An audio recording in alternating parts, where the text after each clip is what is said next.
32 stories above the streets of New York City, a cat fell from a window and lived. After vets treated the cat's chipped tooth and collapsed lungs, the feline was sent home 2 days later.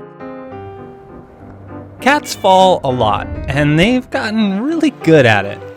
Drop a cat upside down, for example, and it will almost always land on its feet.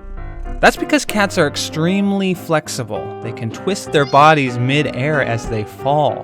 But landing feet first isn't always the best strategy. Like if you're falling from 32 stories up.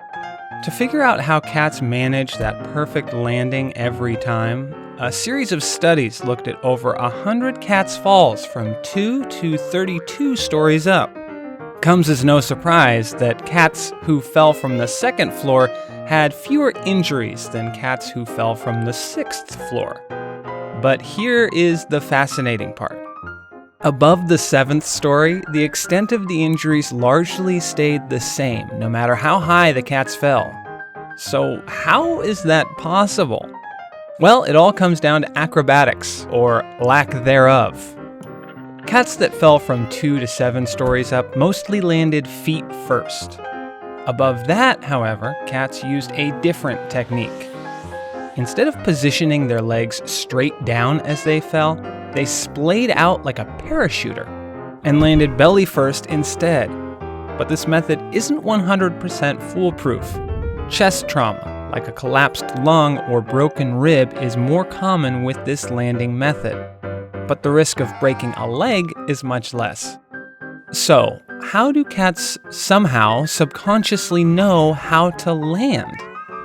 It has to do with a physics phenomenon called terminal velocity.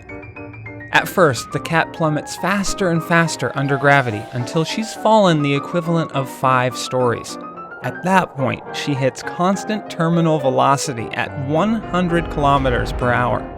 She's now in free fall, where air friction counteracts her acceleration under gravity. At this point, she's no longer accelerating and, more importantly, doesn't feel the pull from gravity. So here's what researchers think is happening. From 2 to 7 stories up, cats don't have enough time to reach terminal velocity and prep for landing feet first. But once they hit terminal velocity, their instinct changes and they parachute their limbs. All that said, don't throw your cat out of a window. Can't believe I have to say this. Not only is it still very dangerous, it's not very polite.